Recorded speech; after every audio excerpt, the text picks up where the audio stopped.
стій.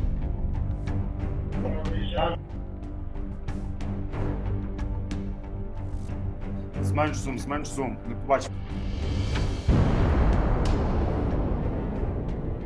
The defense of the city of Avdiivka will undoubtedly become a part of the history of military art. The Russians desperately try to come up with new ways of advancement. Here, there is a fortified bunker of Ukrainian forces. From here, Ukrainians held back Russian forces throughout the year. However, the Russians dug a secret tunnel underground, over 200 meters long, planted explosives there, and remotely detonated the Ukrainian bunker. Through the resulting crater, after the explosion, the Russians emerged outside and seized the Ukrainian fortified position. But despite the powerful pressure from Russian forces on all sides, Ukrainian soldiers continued to calmly fight and maintain their defense. The Russians sent tanks to support their infantry, but this tank was destroyed by an anti-tank missile before it reached its destination. This Russian tank was tasked with striking the Ukrainian fortified position. At some point, a large caliber Ukrainian projectile exploded near the tank. The tank was lucky to remain intact, but it had to retreat. Take a look here. Ukrainians destroyed a column of Russian supply trucks. In the video, we see at least 3 trucks on fire. Using FPV drones, they're taking out numerous enemy trucks. Against Ukrainian infantry in trenches, the Russians deployed mortars and artillery. At this location, a self-propelled howitzer 2S3 was found. It was firing accurately at Ukrainian soldiers. A javelin missile was used against it. Typically, javelin missiles are not employed against howitzers, but in this case, it was justified to protect infantry in the trenches. But most notably, near Avdiivka, Ukrainians are using kamikaze drones. In this video, we see an FPV drone flying under an abandoned Russian tank on the battlefield. This is because Russian soldiers are hiding underneath it. Here's another such instance. FPV drones are also flying into Russian armored personnel carriers, especially if there are ammunition inside. A large caliber mortar 2S4 was discovered behind destroyed houses. Ukrainians targeted it with an FPV drone and destroyed it. In these video clips, an FPV drone destroys the Russian self-propelled howitzer 2S19. It took the use of 2 drones, but after the second hit, the howitzer explodes along with all its ammunition. Take a look at this video. Ukrainians attempt to destroy a Russian tank with an FPV drone. Russian soldiers are hiding behind the tank. One of them fires at the drone with automatic weapons, but unsuccessfully. Other soldiers don't even attempt to take cover. In the end, the kamikaze drone successfully hit the tank and it caught fire. Nearby, we see several units of destroyed Russian armored vehicles. Drones can infiltrate anywhere. In an abandoned house, Russians set up a firing position, but were destroyed by a hit from a Ukrainian drone. To push back the enemy, Ukrainians occasionally counterattack. An American Bradley armored vehicle fires against enemy infantry while simultaneously covering itself with a smokescreen to remain invisible to the enemy.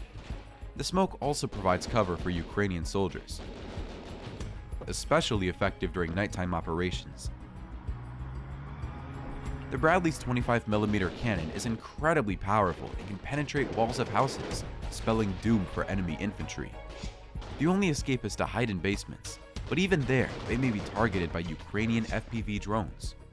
And here you can see Ukrainian soldiers conducting a counterattack, pushing Russians out of the bushes. They advance, creating a high-density fire, not giving the enemy a chance to respond, but it's very risky. Not everything goes smoothly all the time. In these video clips, you can see a Ukrainian tank firing at advancing Russians. Then it withdrew. 2 armored personnel carriers arrived at this location and disembarked Ukrainian infantry. The disembarkation was successful, but the armored personnel carrier was lost. Look at this scene. A column of Russian armored vehicles is attacking to capture the Ukrainian position. Leading the charge is a T-72 tank with a grill and mine flail. Behind it are 2 APCs carrying enemy infantry. The first to be eliminated was the APC in the middle of the column. the infantry began to retreat, along with the last APC. The tank continued to move forward and fire, but quickly detonated on a mine. Obviously, the mine flail couldn't save the tank. Both APCs burned.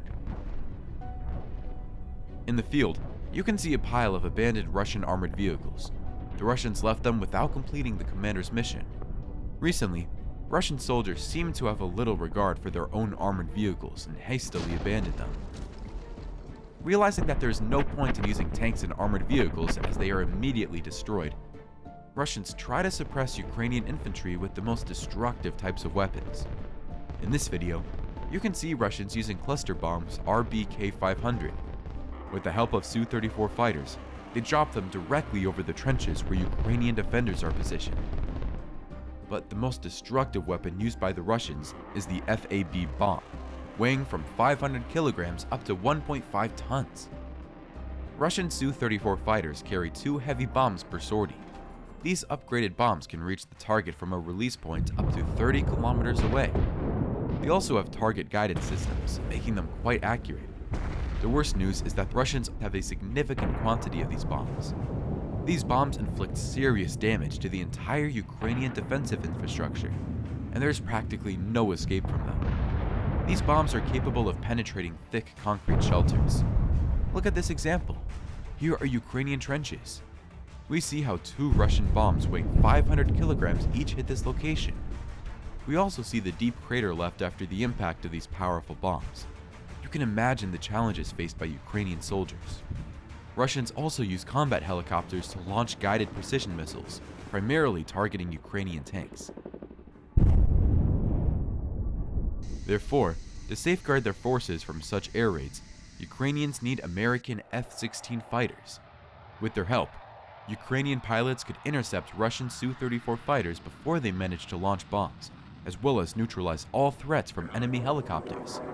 As far as we know, the F-16 aircraft are scheduled to be handed over to Ukraine in early 2024. Meanwhile, Ukrainians are strengthening their air defense along the front line.